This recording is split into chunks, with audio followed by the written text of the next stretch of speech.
नमस्कार। आप सुन रहे हैं द माइथोलॉजी रेडियो और आज के इस पॉडकास्ट में किस्सा महाभारत की उस कहानी का जिसमें भगवान कृष्ण ने शकुनी के साथ चौसर खेला।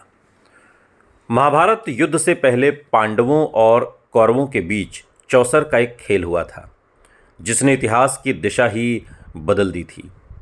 इस खेल में शकुनी मामा की चालबाजियों और कुटिल योजनाओं के चलते पांडव अपना राजपाट, वस्त्र और स्वयं को भी दांव पर लगाकर हार गए थे।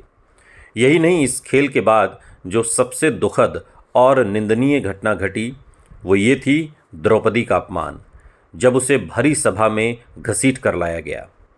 लेकिन उस भयावह क्षण में भगवान श्री कृष्ण ने द्रौपदी की लाज बचाकर पूरे संसार को दिखा दिया कि जब जब धर्म संकट में होता है तब तब वो स्वयं उतर कर आते हैं। और इन्हीं घटनाओं के बीच एक कम प्रसिद्ध लेकिन अत्यंत रोचक प्रसंग भी है। एक ऐसा समय जब स्वयं श्री कृष्ण ने शकुनी के साथ चौसर खेला था। ये कथा कम लोगों को पता है, लेकिन इसमें छिपा है रणनीति, बुद्धि और धर्म का गहरा संदेश। महाभारत के अनुसार जब कुरुक्षेत्र का युद्ध अपने मध्य स्तर में था, तब कौरवों को इस बात का आभास हो गया था कि एक के बाद एक पराक्रमी योद्धाओं की मृत्यु हो रही है और युद्ध पांडवों के पक्ष में जा रहा है। वहीं उसी समय अंगराज कर्ण भी अर्जुन द्वारा मृत्यु को प्राप्त हो चुके थे। ऐसे में कौरवों के पास कोई शक्तिशाली योद्धा नहीं बचा था। तब शकुनी ने युक्ति लगाई और श्री कृष्ण को युद्ध समाप्त होने के बाद सूर्यास्त के समय अपने शिविर में चौसर खेलने के लिए बुलाया।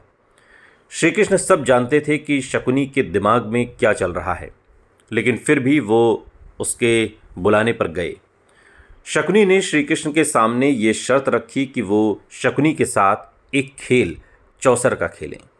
शर्त के अनुसार अगर शकुनी जीतता तो युद्ध वहीं बिना आगे लड़े समाप्त हो जाता, जिसके चलते खुद शकुनी, दुर्योधन और अन्य बचे हुए कौरवों के प्राण बच जाते और पांडवों को उनका राजपाट वापस दे दिया जाता।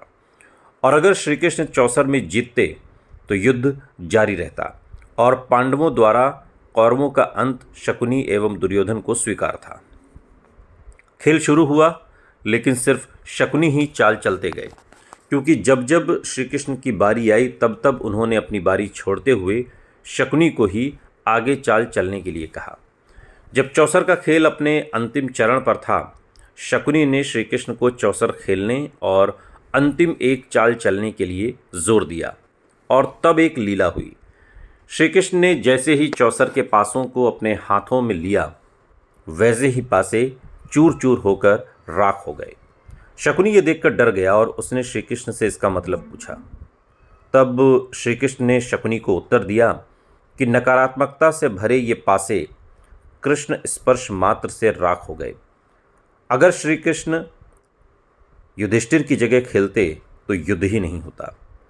श्री कृष्ण ने शकुनी को बताया कि कौरवों के अधर्म के अंत के लिए ही श्री कृष्ण ने न तो युधिष्ठिर और अन्य पांडवों को चौसर खेलने से रोका और न ही युधिष्ठिर के बदले वो खुद खेलने आए। इस कथा का सार ये कहता है कि श्री कृष्ण ने शकुनी के साथ कभी चौसर खेला ही नहीं। हाँ, बस वो शकुनी को अपनी लीला दिखाने हेतु शकुनी के पास ज़रूर गए थे।